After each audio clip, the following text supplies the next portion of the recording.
everyone. Excuse me. I'm Caroline Zakari, and I work in the Office of Civics and Community Services here at the Los Angeles Public Library.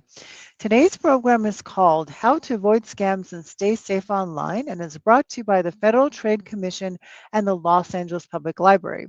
In this presentation, Georgia Foss from the FTC will discuss tips and best practices for spotting and avoiding common scams, staying safe online while online shopping, and using mobile payment applications, and what to do in the event of identity theft. There will be a brief Q&A after the presentation, so please send us your questions throughout the program. Take it away, Georgia. Thank you, Caroline.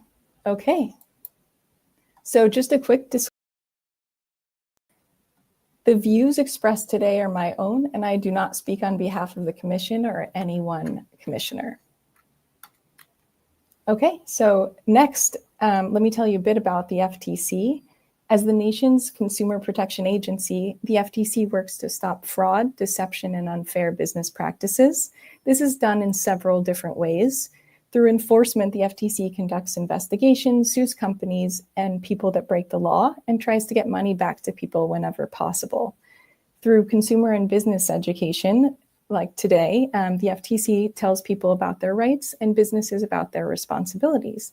And then finally, in terms of building partnerships and coalitions, the FTC can't do it alone. So by working with groups from libraries and community advocates to state and federal agencies, the FTC tries to amplify the message and reach a broader audience.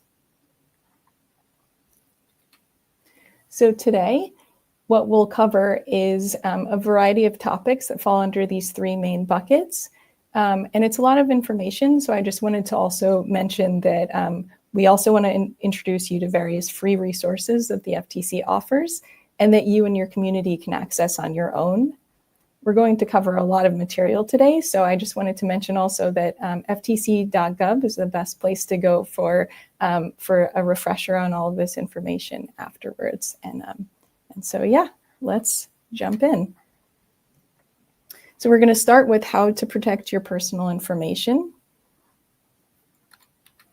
So one of the best options to start is just to make sure you have strong passwords on all of your accounts and electronic devices. There's various ways to make sure that you generate the best password. One is to use the automatically generated password options on your browser or devices. And sometimes that will create and save the password on your behalf. You can visit the FTC website for detailed instructions that are specific to, the browsers and devices that you're using. The next option is to use a password manager. So that would be a third-party manager who creates a strong password and keeps it on your behalf. To find reputable password managers, you can read expert reviews and determine what's best suited for your needs. And if you use a password manager, make sure the password for that password manager is strong and protect it like you would any other of your passwords. Then if you do decide to create a password on your own, just note that it makes sense to make sure that it's long and complicated. So aim for at least 15 characters and use a combination of uppercase and lowercase letters, numbers, and symbols. Then lastly, you can create a passphrase, which is a series of words separated by spaces. So if you use a passphrase, just make sure it consists of random words and avoid using common phrases, song lyrics, or movie quotes that are easy for a hacking program to guess.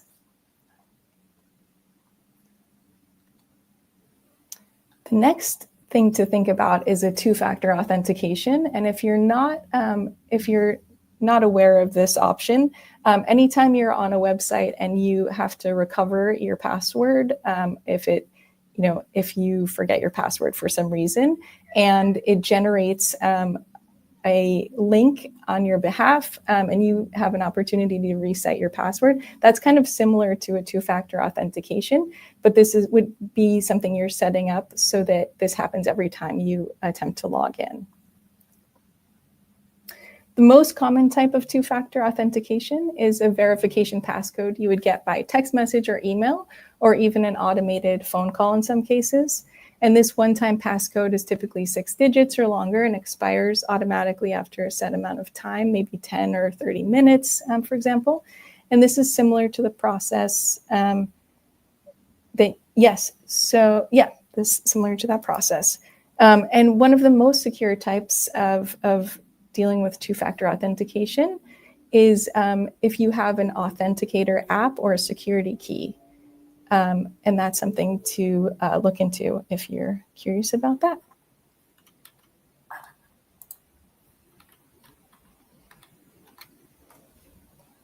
Okay, next up, making sure to keep your software up to date on all of your devices. It's really important to keep your software up to date because often software updates contain critical patches and protections against security threats.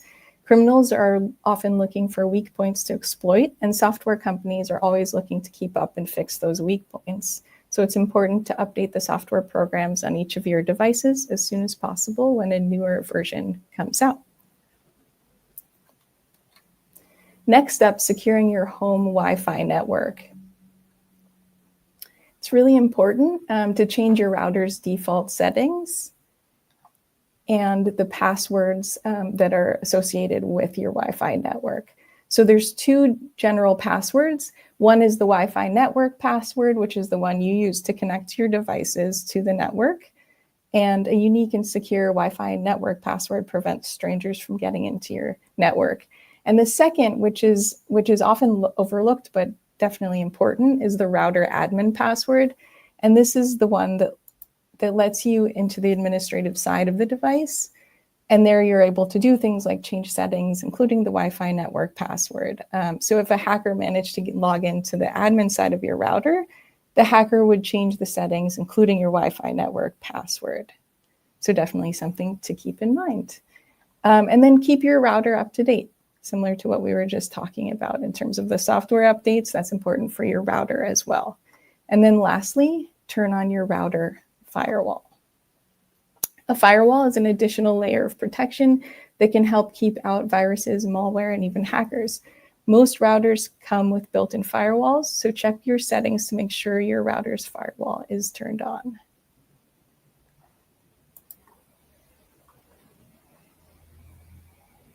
Okay, so we're talking about protecting your personal information online, but it's just as important to make sure that the physical documents you have are secure as well. So I just wanted to give that reminder as well, to make sure, just as you would jewelry and other valuables, all your physical documents such as mail, bank statements, tax returns, passports, and other licenses, all of those kinds of documents to make sure are kept secure and safe. And if you need to dispose, make sure to shred old documents and dispose of them safely. Next up, just make sure you don't share your social security number or other details with someone who contacts you, because that can often be a scammer looking to get fish for information on your behalf. And then it's always useful to be careful what you share and who you talk to on social media. Social media, even if your profile is private or restricted, it's important to be careful how much detail you provide. For example, if you are going on vacation, you're very excited about it, it's definitely useful to not necessarily share all the details to make people aware that your home will be vacant during a certain time period, for example. And then lastly, just remember to review your bills and statements and review your mail coming in to make sure that if something were to occur, you catch that and see that quickly. Next up, how websites and apps collect and use your information. So this is how and why websites and apps track you online. So websites and apps use different technologies to collect information about what you do online. Websites may track your online activity by using a cookie or pixel to identify you even after you leave the site. One way is when a website you visit tracks you, that's considered first-party tracking. And then when a website you visit lets another company track you, that's called third-party tracking. And third-party tracking companies can track you across websites you visit. So third-party tracking lets advertisers show you targeted ads based on your interests and online activity. I'm sure we've all had an experience of, looking at a pair of shoes and considering buying it, and then you see that same pair of shoes kind of on websites throughout the day as you browse through the internet on related sites. So that's kind of what we're talking about here.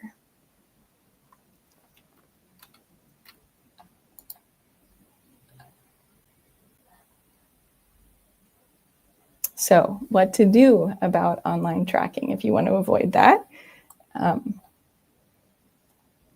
These are some great options. And then I just wanted to point out back to ftc.gov.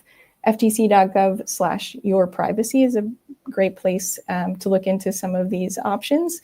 One thing in terms of ad blockers to keep in mind if you're not aware of that, ad blockers keep ads from appearing on your browser by filtering specific content according to rules set by the program or the user. Some ad blockers let you block pixels and other trackers from gathering data on you.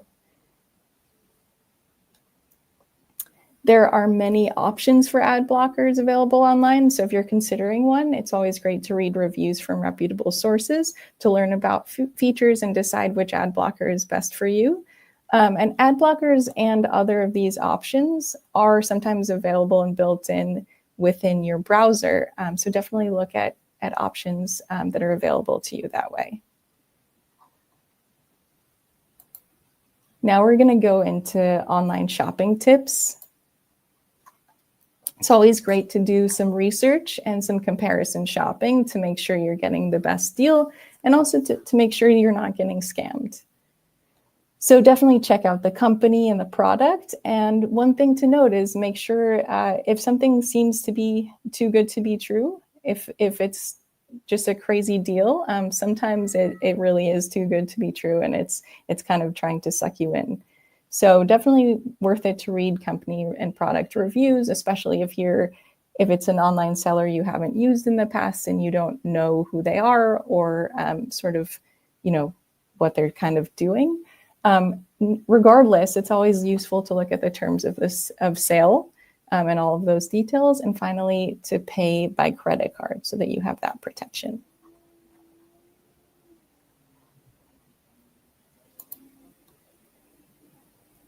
Okay, check the seller's refund policies. So just to reiterate, to make sure that you know what you're getting yourself into, if it's something on clearance or a secondhand product, just to make sure you understand what you're getting yourself into, and if anything goes wrong, what protections you have.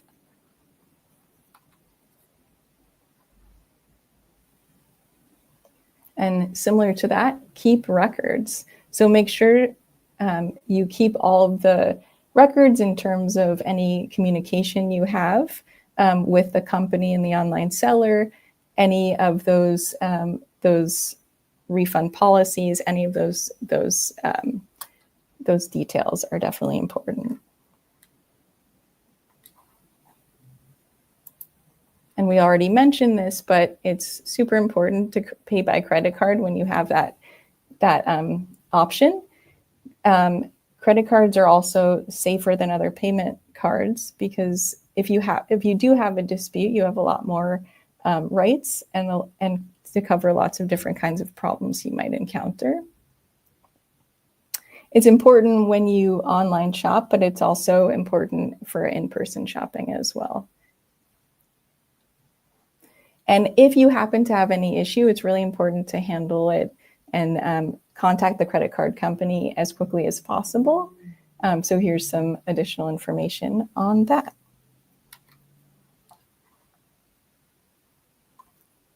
And how you pay does, in fact, matter quite a bit.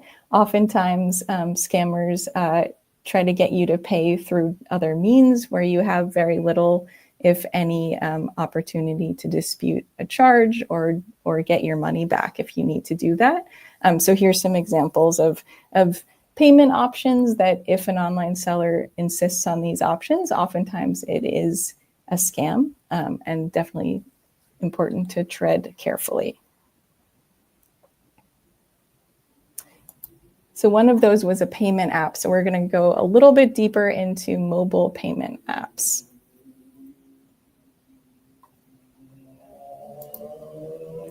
So mobile payment apps have gotten very popular due to their convenience. So you might have had some opportunities to use them in the past. If you're new to it, just quickly, the way they work is oftentimes you first download the mobile payment app on your phone and create an account. And then you have to choose a payment method or source of funds, for example, a bank account or debit card or credit card.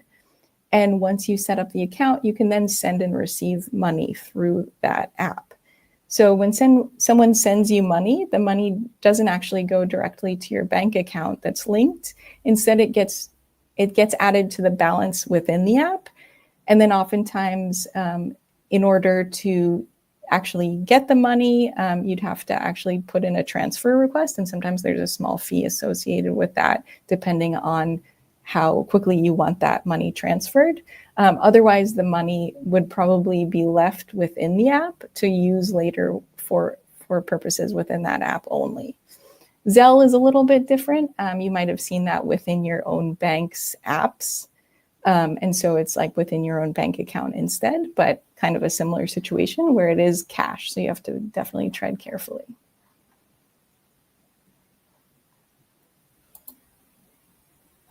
So how to avoid sending money to a scammer when using a mobile payment app.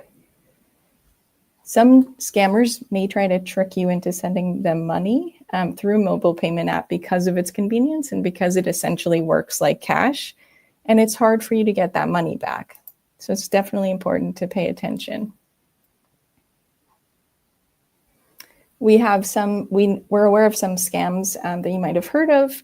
For example, scammers pretending to be a relative or a loved one who's in trouble and ask you for money to deal with an emergency that they're supposedly going through.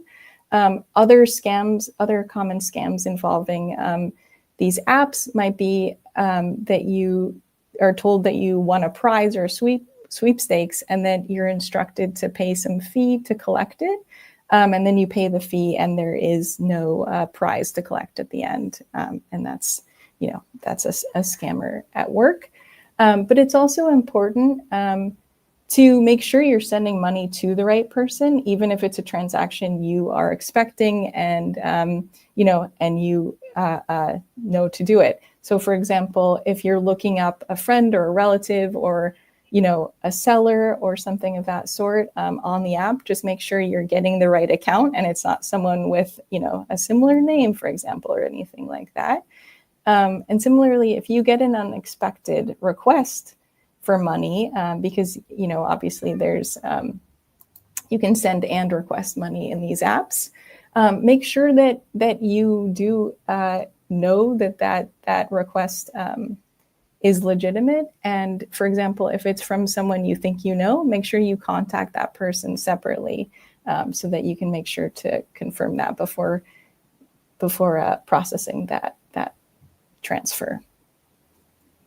And lastly, I'm jumping around here a little bit, but back to setting up multi-factor authentication or a PIN. As we discussed earlier in the slideshow, this is also important for those payment apps to have have password and multi-factor authentication protection so people can't get into your app.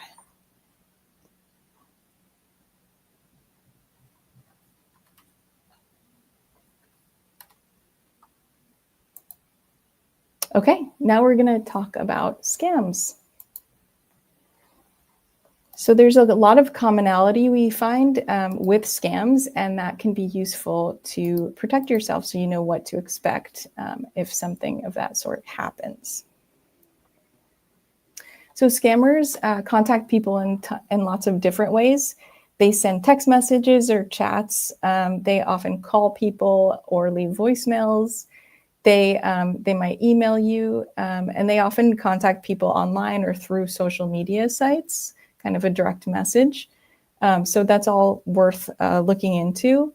And one thing we wrote out of the blue, because that's a really important thing to consider. A lot of times these scammers tend to contact people out of the blue and have a sense of urgency. So if you receive an unsolicited message from someone you don't know, it's always worth it to tread carefully because it might be a scam. Criminals often want to get us kind of worked up in an emotional state because that's when, of course, we're more vulnerable.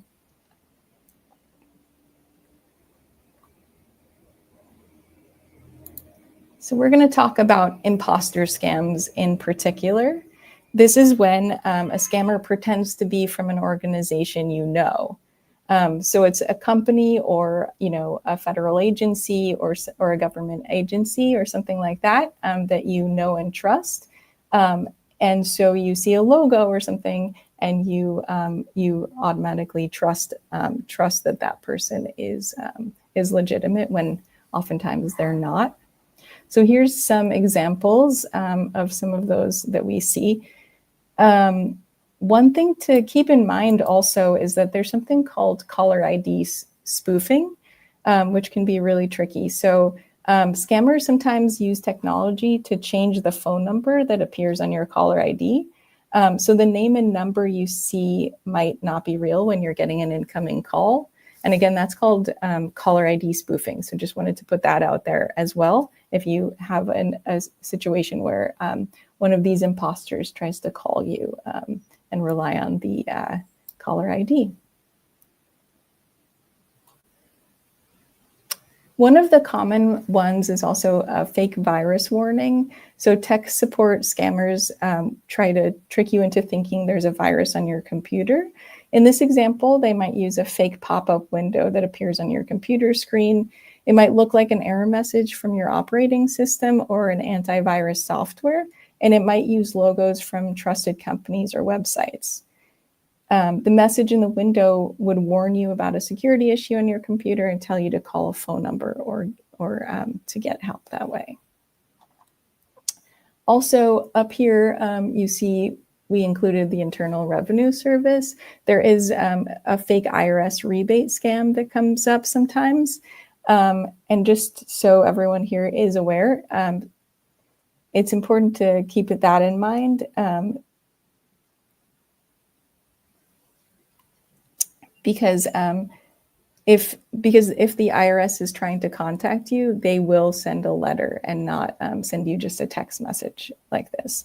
If you ever do want to find out if you're getting a refund, you can call the IRS or go to irs.gov/refunds to confirm.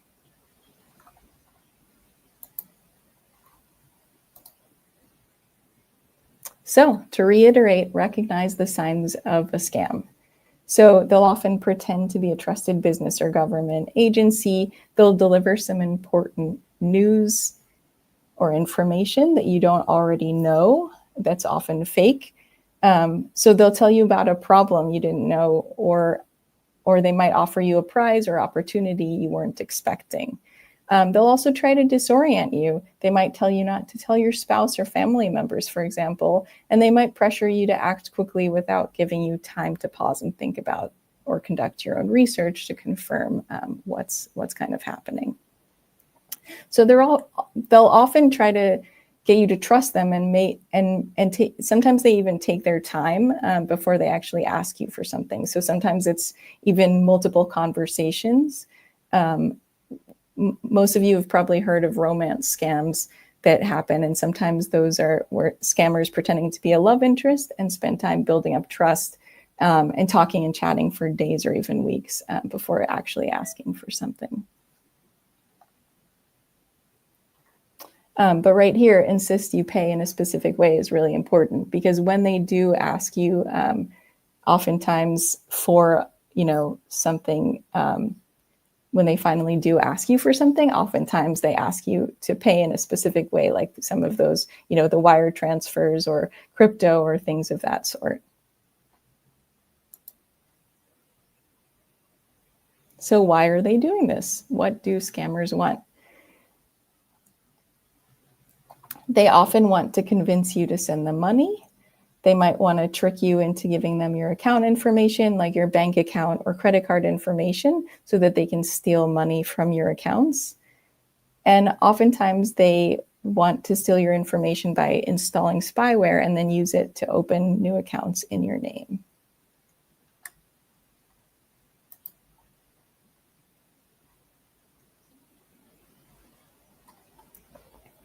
So what do you do if a scammer contacts you?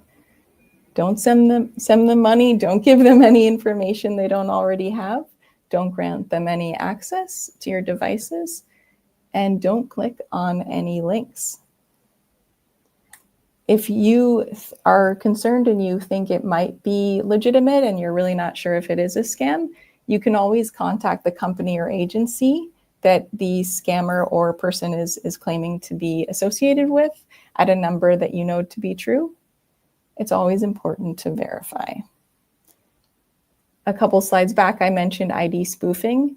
This is a good time to reiterate the ID spoofing, just as a reminder to not rely necessarily on caller ID to verify who's calling. Again, this is a situation where someone is contacting you out of the blue and you don't actually know who they are.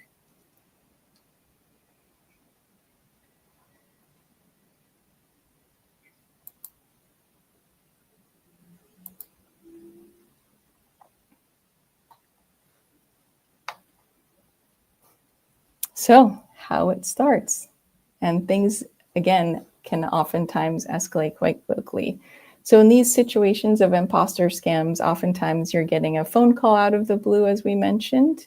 For example, one of the common ones is somebody who claims to be calling from Amazon, telling you that there's a suspicious charge on your account, and they're informing you of an issue that you didn't know actually already was there. Another one, as we mentioned earlier, is a web page pop-up that's a kind of fake warning about a virus, and it tells you to call a tech support number. So during this phone call, they might tell you about even more information that's, again, not true. So they might tell you that your name is linked to money laundering scheme, or your bank account has been hacked or something of that sort. And they might have some information about you that makes it seem legitimate, but in fact is not.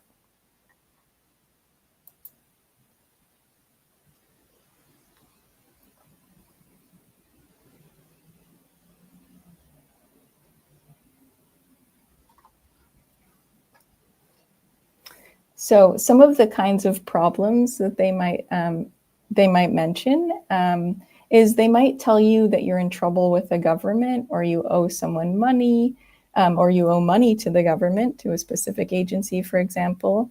They also might tell you someone in your family had an emergency and needs your help, or there's a virus on your computer, as we mentioned, or there's some kind of problem with one of your accounts and you need to verify some information to deal with it. They often then kind of up the ante and pressure you to act immediately. They might tell you, they might threaten you with different things and tell you you'll be arrested or sued or taken to court and lose your driver's license or something of that sort. They might also say your computer is about to be corrupted, or your account will be locked, or your electricity will be shut off, things of that sort. Just different ways to pressure you to act immediately and maintain that urgency on the phone with you.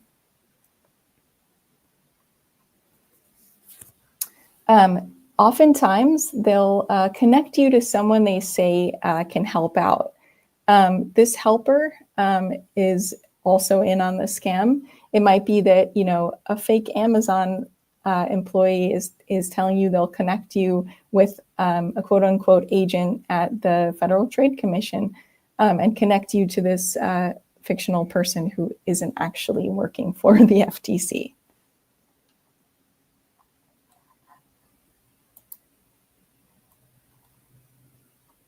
One of the common things that they'll say is to move your money to protect it.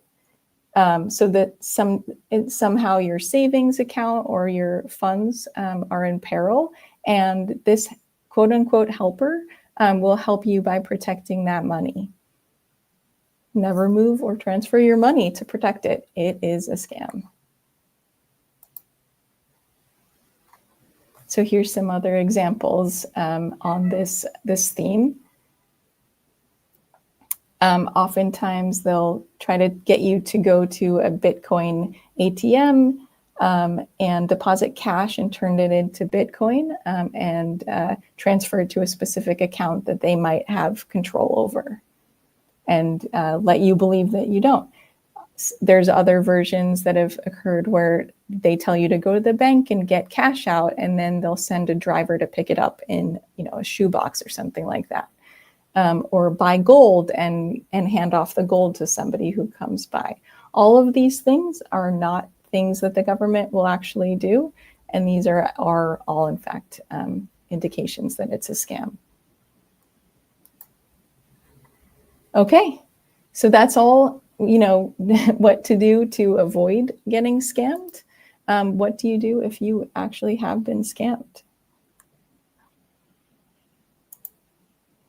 So if you have sent money to a scammer, it's really important to act fast and contact anybody involved with any company involved with that transfer. So for example, if it relates to your credit card, make sure to contact your credit card issuer right away.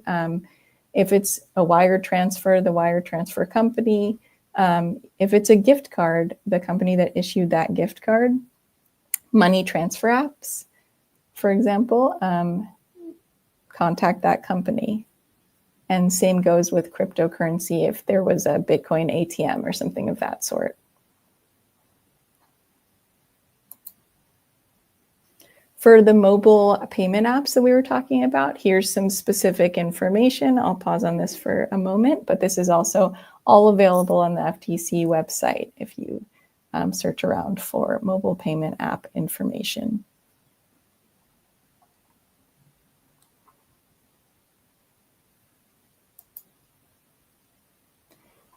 And then always, of course, as I mentioned, go to ftc.gov for additional resources and tips. ftc.gov/scams is a great place to start. And report it to us. It's really important to report fraud and scams when they occur at reportfraud.ftc.gov. This is really important so that we get a better sense of different types of scams and can get that information out. Okay, now we're going to talk about identity theft and how to navigate it.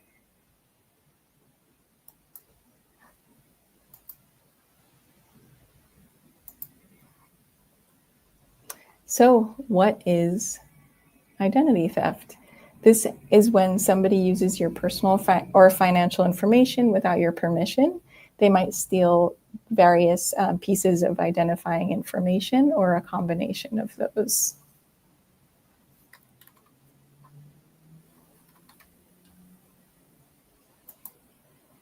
And what do they do with that? They can do all kinds of things. They might buy things with your credit cards. They might get a new credit card, open in your name, and send it to a different address so you don't have access to it. They might open a phone or an electricity or gas account in your name, even get a job using your identification.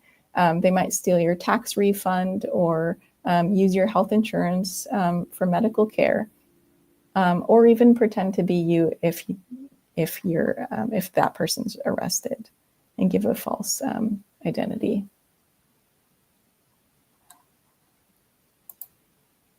So how will you even know it's happening?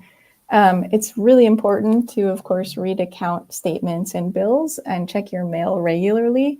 If you are expecting something in the mail and you don't get it, or you're not getting your account statements regularly, it's important to contact those companies to make sure that they have your correct address and, a scammer hasn't changed your address, for example.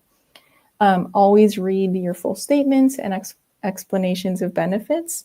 And then, of course, get and review your credit report.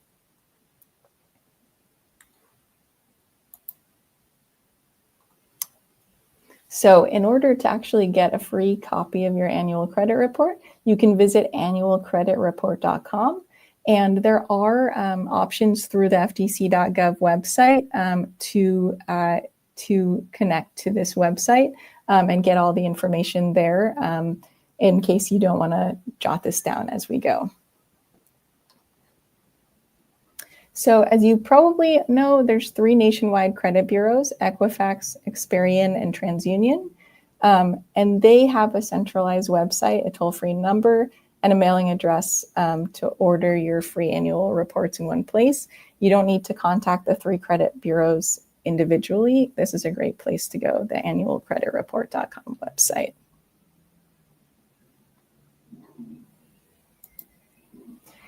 And then next step is go to identitytheft.gov if you are experiencing identity theft. You'll put in some information and get a customized recovery plan that way. And this is our website. Again, that's identitytheft.gov. And through the ftc.gov main page, there are links to navigate to this website.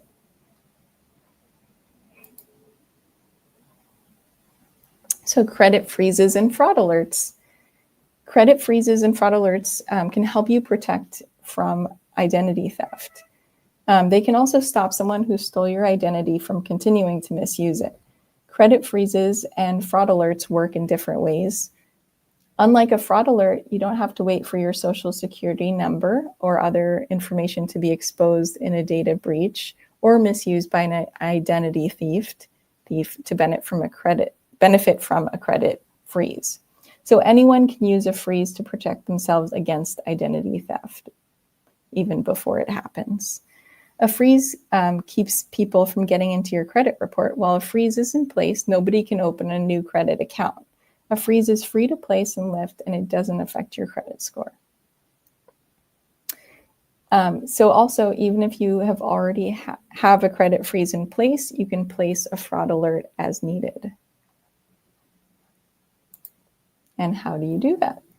You can contact the credit bureaus, Equifax, Experian, and TransUnion, provide identification information, and set up a freeze to protect against unauthorized access to your credit file. You can visit ftc.gov credit freeze to review some of those options and determine what's best for you. And you can also, as we mentioned, go to identitytheft.gov as a starting place for all of that. Okay, we're at the end. I know that was a lot of information. We went quite fast, so we can open this up to questions. But I also just wanted to mention that here's some of those great resources to share. If you want to sign up for alerts, you can go to ftc.gov/customer alerts.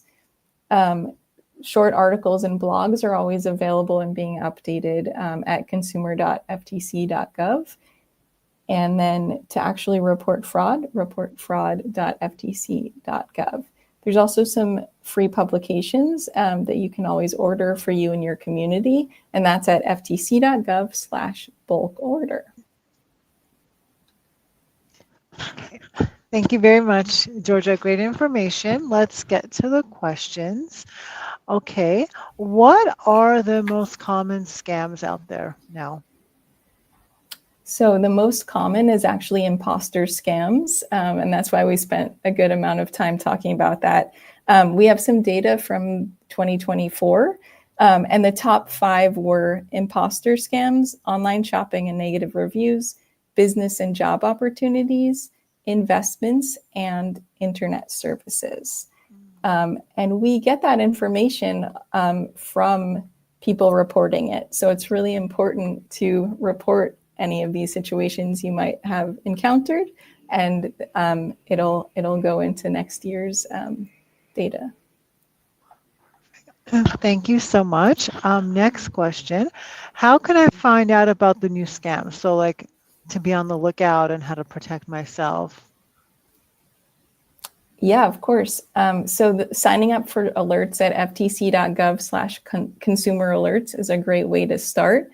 And then browse just our existing articles and blogs. But if you sign up for alerts, you'll get emails as new information is available.